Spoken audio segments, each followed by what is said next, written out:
What's good, people? It's your boy Uncle Fred back in the house one more again.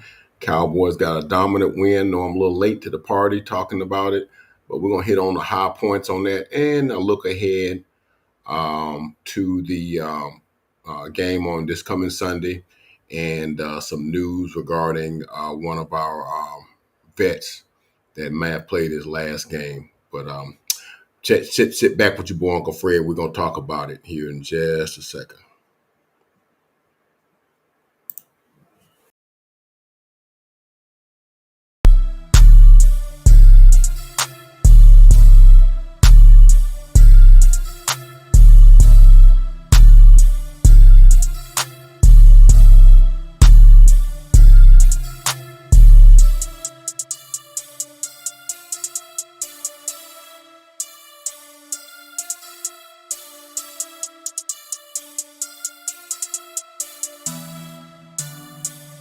2 times on the.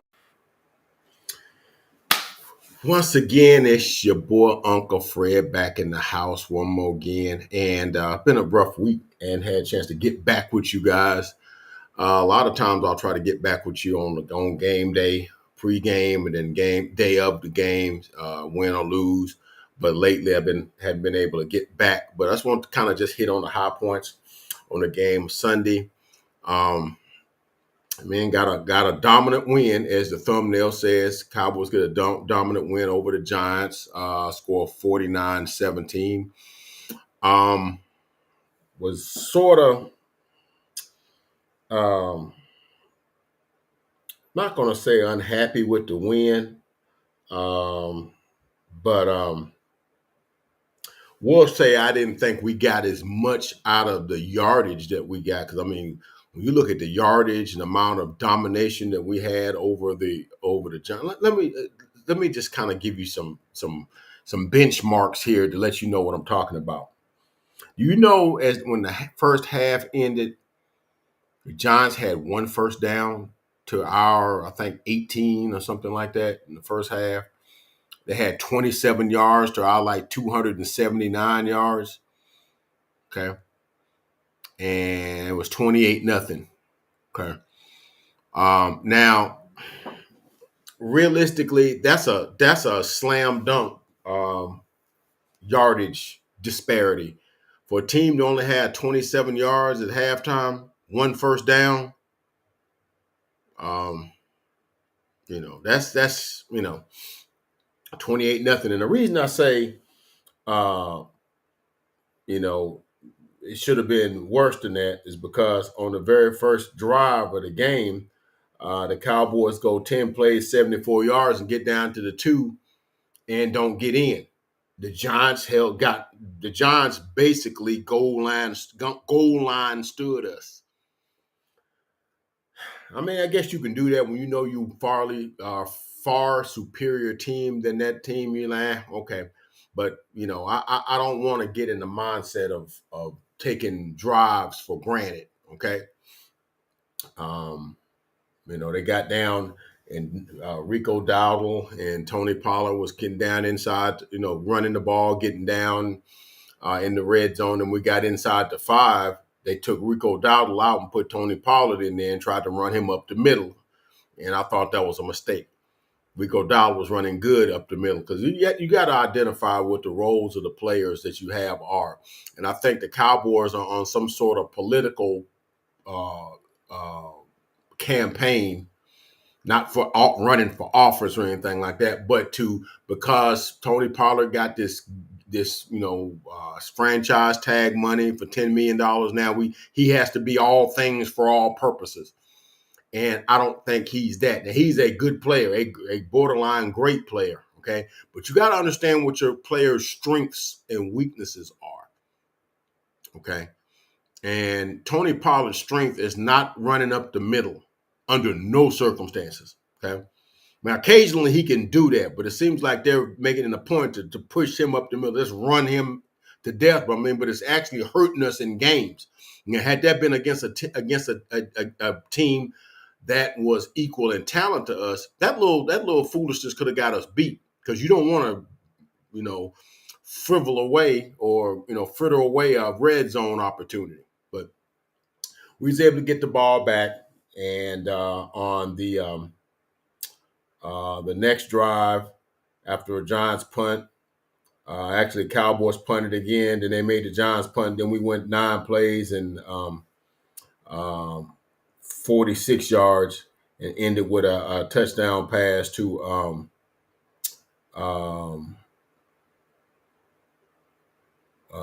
I do believe it was to Jake Ferguson. So we ended up getting a touchdown there. All right. So, but anyhow. But here's the thing, and I know a lot of people was like, "Man, you did all this stuff, you just beat the Giants, right?" But let me finish the domination. 27 yards first half, 1 first down. We had 279, which is you take half and you see if you multiply that by 2, that's what you could have gotten in a full game. And 279 is like 560 or 558 or something like that. And I think we even beat that. You keep going on, you start looking at the stat sheet. We had 32 first downs, so there's 16. We were 6 of 12 on third down. That was kind of chinchy. I think we should have got more than that. I think we punted twice. We had a whopping 640 yards of total offense. I'm going to tell you how that breaks down here in a minute, but that's the second highest amount of yardage in the NFL this year to the Dolphins. I think 716, I think they got against the Denver Broncos, I think in week 4, whatever they were, when they hung 70 on them, 70-20, 50-point beatdown. But anywho, so yeah, you looking at that, and the Giants were 0-12 on third down. We ended up getting them for 5 sacks. I don't think we got any sacks. 168 yards rushing, which I'm gonna talk about that here in just a minute.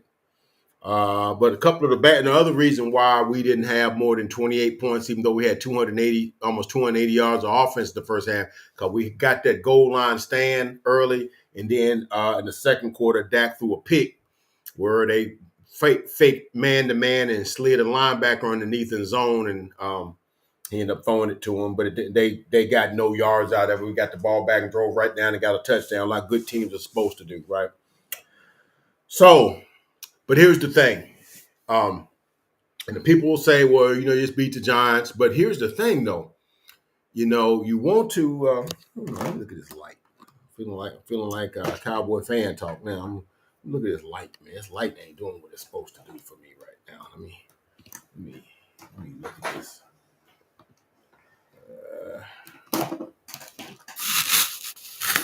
Here we go. Let's go with this here. Maybe that's okay. We'll go with that. We'll go with what we had.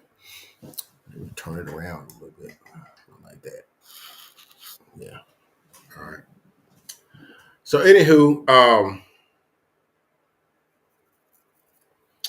here's the thing. Now, what you would hope that your team, if you consider yourself a good team, a dominant team, a team that's got deep playoff run implications, you would hope that you would dominate bad teams.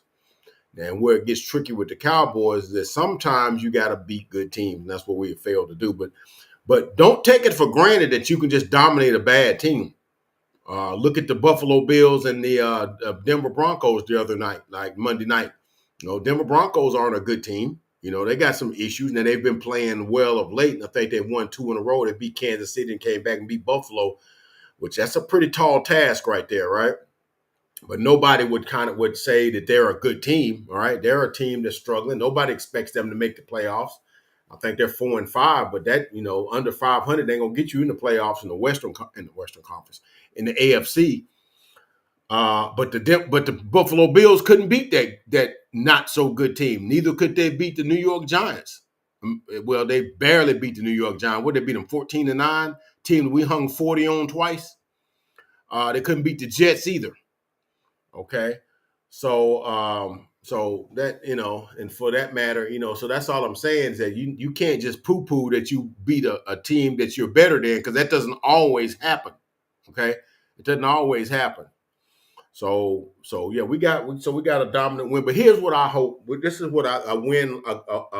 Playing against a team like the Giants should help you do. Now, coming into this game, there were some issues that we were having with a couple things. First, on the running game, offensive line play, running game, red zone, and getting some of our auxiliary players to play well. Now, CeeDee Lamb, look, man, I'm going to tell you this like this. CeeDee Lamb playing like the best football at the wide receiver position of anybody in the NFL. Now, he as much as said so after the game. He said, well, yeah, I feel like I'm the number one, and I'm going to prove it. Tune in next Sunday or something to that effect. Now, I kind of don't like players tooting their own horn. I'm an old school. I kind of like players to I show you by my play, and I don't say nothing. I'd rather my play speak loud, and my mouth shut.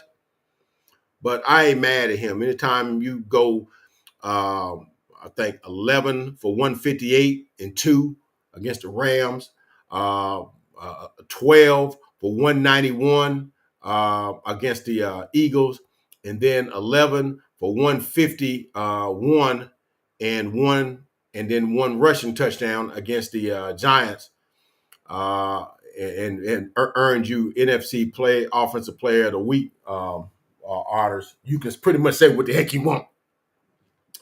All right, I think Dak could have been given that too. 26 of. I'm gonna get into their stats. Let me share what their stats are. I'm gonna get into that here. I think if you look on my thing, I think it tells you on there. 26 for 35, 404 yards, 4 touchdowns, and of course that 1 interception. Of course, he had a rushing touchdown right before the half, about at the 9-yard line. Took the snap, looked over the field, didn't see nothing. The middle opened up. He just took off, started running, got in the end zone, 28-0. But and then the other thing is that, as we were saying, you want to work on some stuff. Some of our, like I said, red zone. Because we started off bad, 0 for 1 in the red zone in that first drive, but we end up going 6 for 7 in the red zone. Now that'll get your red zone,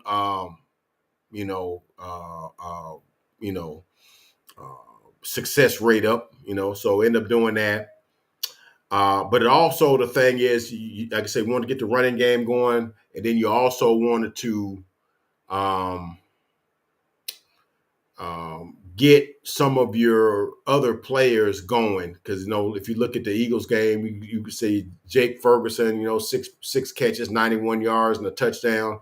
He's becoming a pretty solid tight end in the league.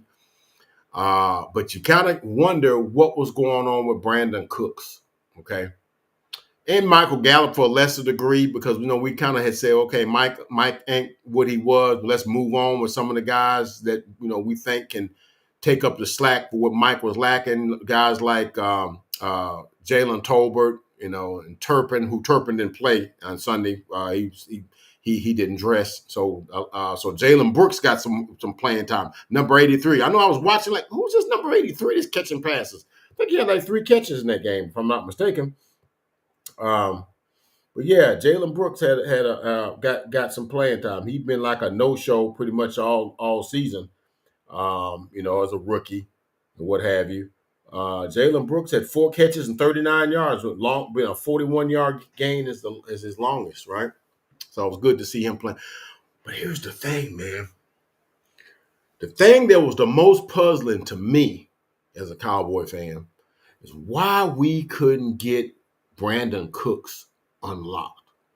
Because Brandon Cooks had 1,000 yards for every team he done played for, and played for several teams: New England, New Orleans, Houston, Rams, and all kind of offenses, all kind of quarterbacks, especially at Houston, and still managed to get 1,000 yards on every one of them.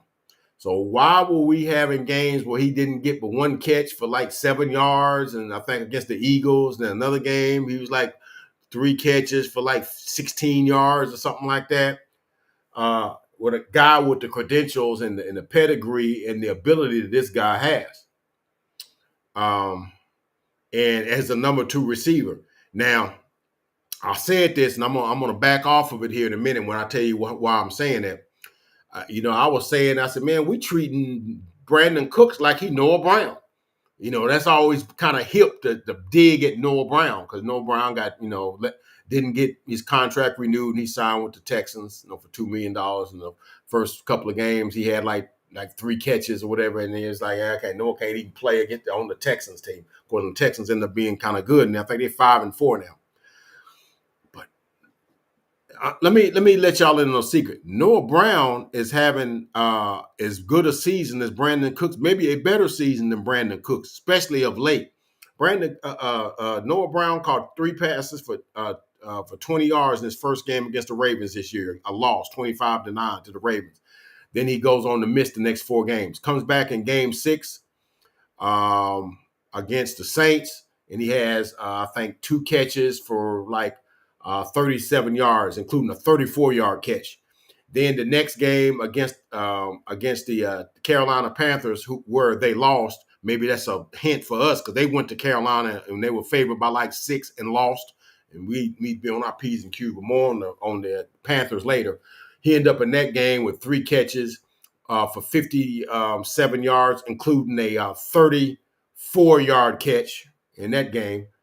And then it's like the heavens opened up for him. It's like they said, hey, this guy can actually play.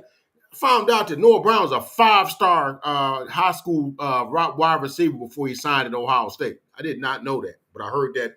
I think I heard it from one of the sportscasters was talking about it. I can't remember which one of them was talking about. I said, oh, Noah Brown's a 5-star? He goes into that Buccaneers game, which they won at Tampa Bay, which is a tough place to play for a young team. 6 catches, 153 yards, including a 75-yard touchdown.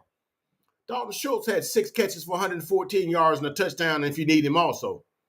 And they were the top 2 receivers for them that game. It is almost like he didn't think that was enough. He turned around the next week and beat the Bengals, probably one of the biggest upsets of the year, in Cincinnati. And Noah Brown goes 7 for 172, including a 31-yard catch. Noah Brown's got 21 catches for 439 yards and averaging 20.9 yards a catch. Up until Sunday, Brandon Cooks had 17 catches for 162 yards and 3 touchdowns. So we used the game, we can call it a glorified scrimmage, if you will, to get some of these players who we've had some head-scratching utilization of, him, Rico Dowdle, and we can see, can we get those things rectified, and see, can our offensive line get better? Because we've given up 5 sacks in 3 consecutive games. Didn't give up a sack in this game. Okay, 5 sacks in 3 consecutive games.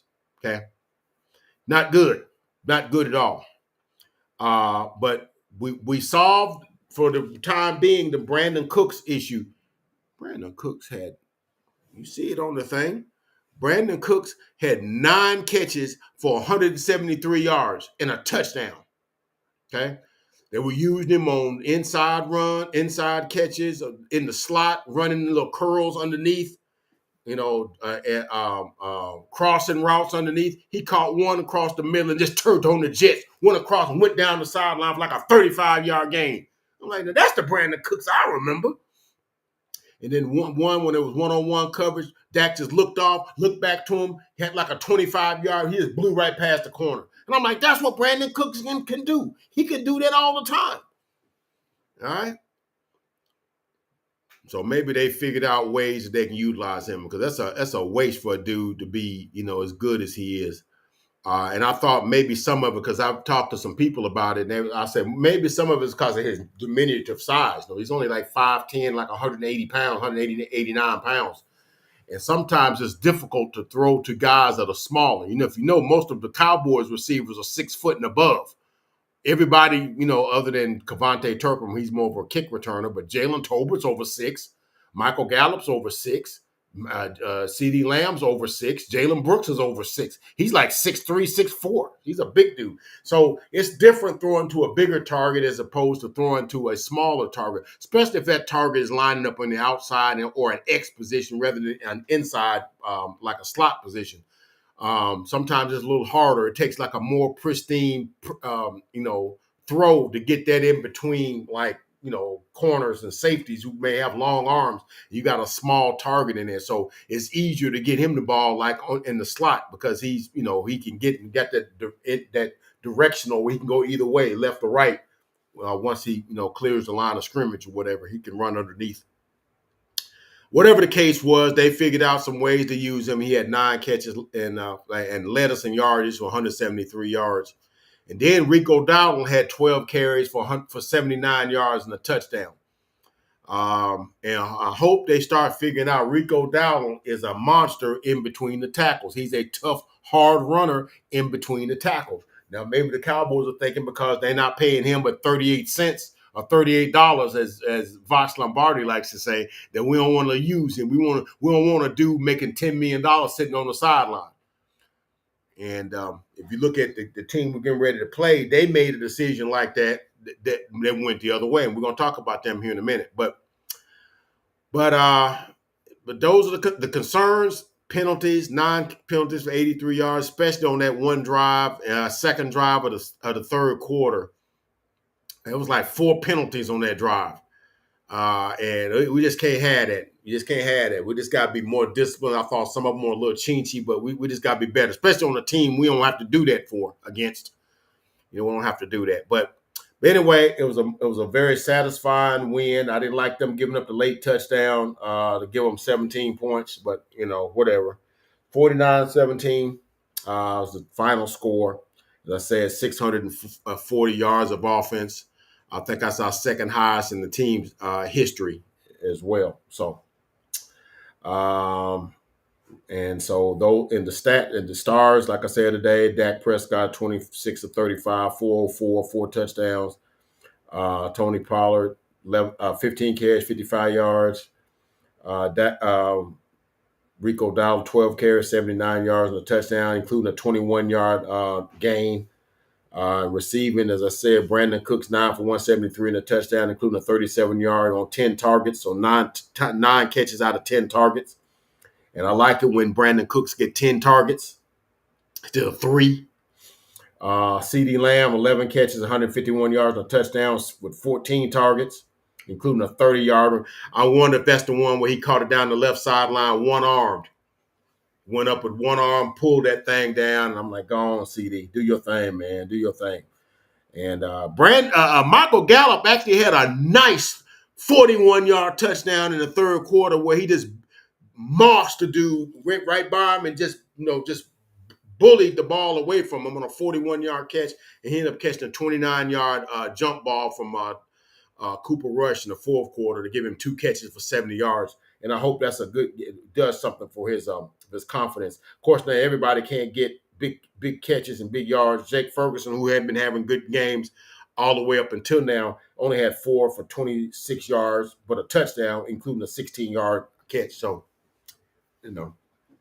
So hopefully we worked on a lot of the things that was giving us problems, working it to the guys that we were having problems getting it to, and working out our red zone. We were 6 for 7 and stuff like that. So now it's on to the Carolina Panthers. Did a little recon on the Carolina Panthers. And just to see who he's playing against. They're led by Bryce Young, the superstar rookie from Alabama, former Heisman Trophy winner. Not having a great rookie season. Only throwing for 1,560 yards, 8 touchdowns and 7 interceptions, been sacked 29 times. He's backed up by Andy Dalton. He's played in 3 games. I think they shared a game, when Bryce hurt his ankle. And he's got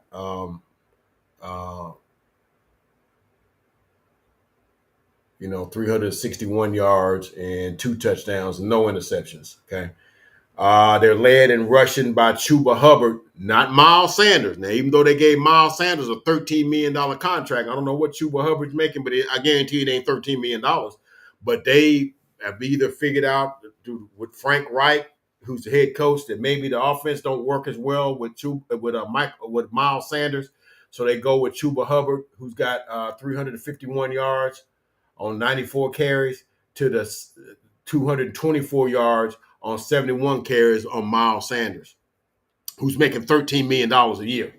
He had like a 5-year, $60 million contract or something to that effect.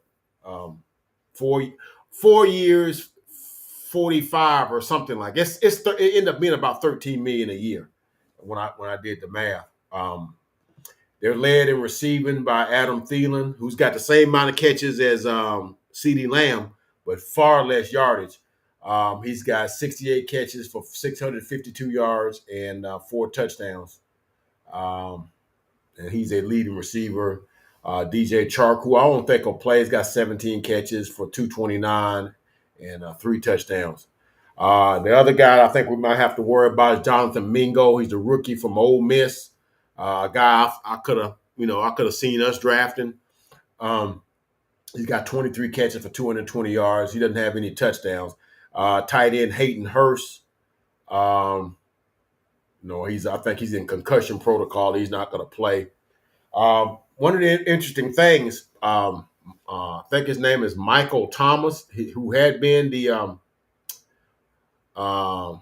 offensive coordinator and called the plays and stuff for the Panthers. He has been relieved of his duties of that. I think he's still offensive coordinator, but Frank Reich has resumed play calling duties. Frank Reich, was a Super Bowl winning offensive coordinator. When he was with the Philadelphia Eagles, and he parlayed that into a job with the Indianapolis Colts, where he was at 2 years, got fired. And then now he finds himself with the Carolina Panthers with number 1 overall pick, Bryce Young, as his quarterback, trying to groom him into something. But they really don't have they got one of the worst pass rushing efficiency, pass defense, pass blocking efficiency grades. I think they're bottom 3. I think them, the Giants, and the Jets, which are teams we beat this year. Hey, man. Okay, you got to play who you play. But that's who we're playing, and they got 10 days. Now, he got time to put in him some packages. So I'm going to say this. I hope we don't. I think we're favored by 10.5. It's a 12 o'clock game on Sunday. Means I'm going to have to bustle home right after church to catch this game, because I don't think it's going to be covered by our affiliate. They always cover Atlanta, so I'll have to get on there and switch it to my thing where I can get my games on, my alternative games on. But 12 o'clock games are kind of weird, man. We don't get too many of them. I think the Rams game was a 12 o'clock game, and then this one's a 12 o'clock game. In Carolina, don't know what the weather's going to be like there. If it's going to be cold, windy, bustly, or whatever, I don't know. But hopefully the Cowboys remember game 3 when we went to the Cardinals and kind of half-stepped it, air-mailed it, and got beat 28-16. Hopefully we got that on our minds when we go to Carolina, because if we can get this win, if we can go in there and get this win, we can be on our way to getting this thing back under control. And so we could move to 7-3, and understanding we got our next 3 games at the crib at AT&T Stadium, starting with the Washington Commanders on Thanksgiving. That's not going to be no easy task. Sam Howell is kind of unorthodox, but he kind of doing his thing. He's kind of a good quarterback, and they got good weapons around him. So we got to win this one. Hopefully we can get in this game and do kind of like we did against the Giants. Get that hay in the barn, put our reserves in, let Dak rest, let Tony Pollard rest, let CeeDee Lamb rest, and get ready for that Thanksgiving game, because we're going to have 3 games, 3 days to rest for that. And then if we get that, we get Seattle a week from Thursday, a week from Thanksgiving, and then we got 10 days off to prepare for the Philadelphia Eagles. And if everything go like, because I'm thinking the Eagles gonna drop one Monday night when they play the Chiefs, and they'll make them 8-2, and they'll probably win. They're gonna win one of the next two. They'll probably lose one of the next two also, because they also play the Bills and the 49ers before they play us. And I don't know if you've seen, but the 49ers are back on all cylinders. I hope that, they're not on all cylinders if and when we play them. But Chase Young is fitting in real nicely on that right side there on that defensive end.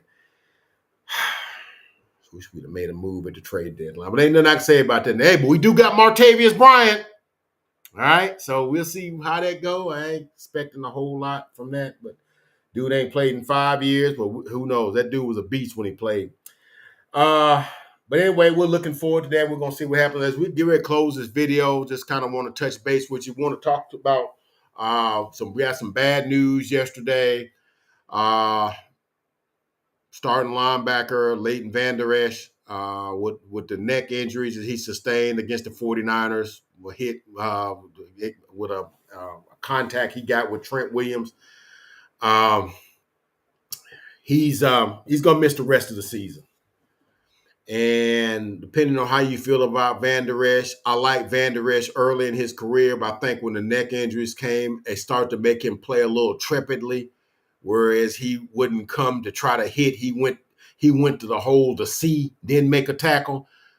And size that he is, 250, he really need to be a seek and destroy linebacker, blow the spot up instead of looking in to see. But he's a smart linebacker and knows where everybody's supposed to be. And I think a lot of the players are going to suffer from not having his expertise and his corporate knowledge going forward this year. Now, he's also got to make some decisions as it relates to, because you can't be playing around with your neck, man. This is like his third or fourth neck injury, man, because he had, which unbeknownst to me, didn't know that he had neck injuries when he was at Boise State. Really wasn't keeping up with him when he was at Boise State. When they drafted him, I was like, huh? Because I was hoping we got Calvin Ridley because they was in that same draft. But he's been a good linebacker for us, and he's sorely due to what he knows upstairs, he's going to be missed. So prayers for him, and let him pray and figure out what he wants to do with the rest of his life. And, if he wants to hang it up, well, we sure thank him for his service, these 8 years and that he's played for the Cowboys and whatnot. So that's a sad thing when a guy, has an injury of that magnitude where it's on the table whether he's going to retire or not. So a lot of those young linebackers will sorely miss the intel and the corporate knowledge that he provided them. So salute to Leighton Vander Esch, man. If I don't see you no more, man, we appreciate the memories you gave us, man. You gave us all you had, man. You gave us all you had. That being said, I think that's all we got today. We're gonna come back to you on Saturday morning, me and my man TK, to give our week 11 picks. And we'll talk about that. And then maybe it won't be Sunday before because at 12 o'clock, maybe Saturday afternoon, maybe I'll come back and give you a pregame, which I kind of already given you, and give you a prediction because the Cowboys are going to win. I just want to tell you how bad they're going to win and give you the little hype for it. But anyway, Cowboys get a big win on Sunday and got to go to Carolina for Sunday. This coming Sunday to play the Carolina Panthers. Like I said, they're 10.5-point favorites.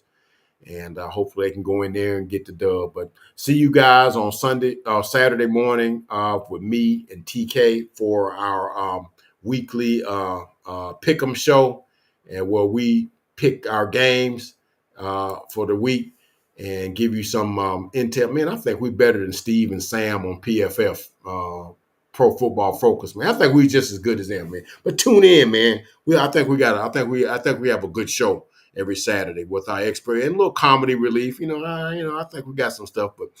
But anyway, please like, comment, and subscribe. Become a part of the Uncle Fred Sports Experience. I guarantee you will not be disappointed. That's all I got today. God bless. Catch you guys on the next video.